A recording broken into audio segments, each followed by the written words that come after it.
आखिर क्यों रास्ता दिखाने के लिए स्वयं आ गए श्री कृष्ण भगवान। हरे कृष्णा, राधे राधे। आज जो मैं आपको चमत्कार सुनाना चाहती हूँ, बहुत समय पुरानी बात है। यह भक्तमाल में लिखा है यह प्रसंग जो मैं आपको सुनाना चाहती हूँ। प्रेम निधि जी, जो कि भगवान श्री कृष्ण के अनन्य भक्त थे। भगवान श्री कृष्ण की बड़े ही मन चाव से पूजा किया जा करते थे। उस समय मुसलमानों का राज्य था। वह सुबह सुबह बहुत ही जल्दी उठकर भगवान श्री कृष्ण के स्नान के लिए जल भर कर लाते थे। कई बार तो इतना अंधेरा होता था कि उन्हें रास्ता भी नहीं दिखाई देता था।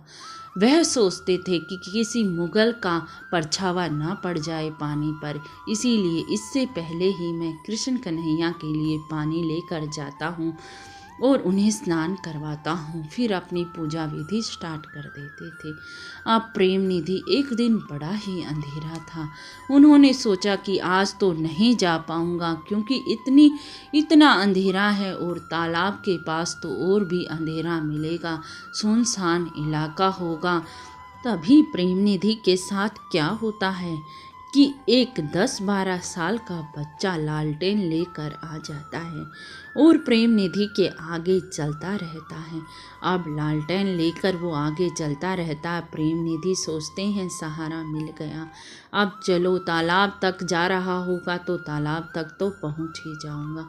अब प्रेम निधि उस बच्चे के पीछे पीछे चल पड़ते हैं। वह बच्चा तालाब पे जाके रुक जाता है और प्रेम निधि जल भर लेते हैं। फिर वह बच्चा वापस आता है लालटेन लेकर। प्रेम निधि उसके पीछे पीछे आते हैं।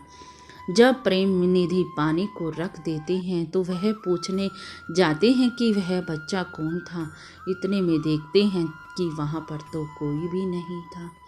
आप प्रेम निधि को विश्वास हो जाता है कि वो मेरे कृष्ण भगवान ही थे, जो मुझे रास्ता दिखाने के लिए आए थे। अब प्रेम निधि की प्रख्याति बहुत ही फैल गई थी। जगह जगह प्रेम निधि के चर्चे होते थे। अब मुगलों ने सोचा कि यह तो सनातन को ऊंचा उठा देगा, इसीलिए सनातन को नीचे दबाने के लिए मुगल देखते थे कि बहुत से लोग इसका कीर्तन सत्संग सुनने आते हैं। अब मुगलों ने क्या किया, उसे बंदी बनाने का आदेश दे दिया राजा ने। मुगल ही राजा थे जब। अब बंदी बनाने का आदेश दे दिया। जैसे ही बंदी बनाने के लिए सिपाही आए थे, उस समय प्रेम निधि जी ने भगवान को भोग लगा दिया था, लेकिन पानी नहीं पिलाया था। अब पानी नहीं पिलाया था। अब सिपाही पकड़ कर ले गए और उसे जेल खाने में कैद कर दिया और प्रेम निधि को यातनाएं देने लग गए। लेकिन प्रेम निधि के मन में यही था, प्रेम निधि मंत्र जाप कर रहे थे और यही सोच रहे थे, मैंने भगवान को खाना तो खिला दिया लेकिन पानी नहीं पिला पाया। अब कैसे मैं अपने भगवान को पानी पिलाऊं, कैसे मैं अपने कृष्ण कन्हैया को पानी पिलाऊं। यह सोच सोच कर प्रेम निधि के आंसू रुक ही ना रहे थे कि अब क्या करूं, कैसे करूं, कुछ समझ ही नहीं आ रहा। प्रेम निधि ये सोच रहे थे, तभी राजा को सपन में उसके अल्लाह दिखाई देते हैं और कहते हैं कि मैं बहुत प्यासा हूँ, तू मुझे पानी पिला। अब वह राजा कहता है पानी पी लो। वो कहते हैं अल्लाह तेरे हाथ से नहीं, जिसे तूने जेल खाने में बंद किया है, प्रेम निधि के हाथ से ही जल पीऊँगा। राजा तुरंत उठते हैं और प्रेम निधि के चरणों में जाकर गिर जाते हैं और कहते हैं तेरा अल्लाह और तेरा भगवान और मेरा अल्लाह एक ही है, जा तू अपने भगवान को पानी पिला।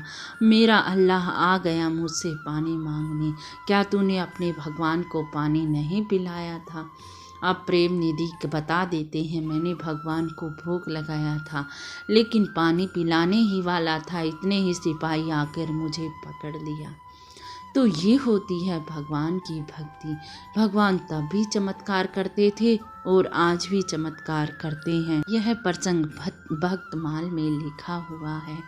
अच्छा जी, चलती हूँ। अगर आपको प्रसंग पसंद आया हो तो सब्सक्राइब कर लेना और कमेंट में राधे राधे लिखना ना भूलना जी। राधे राधे, राधे राधे।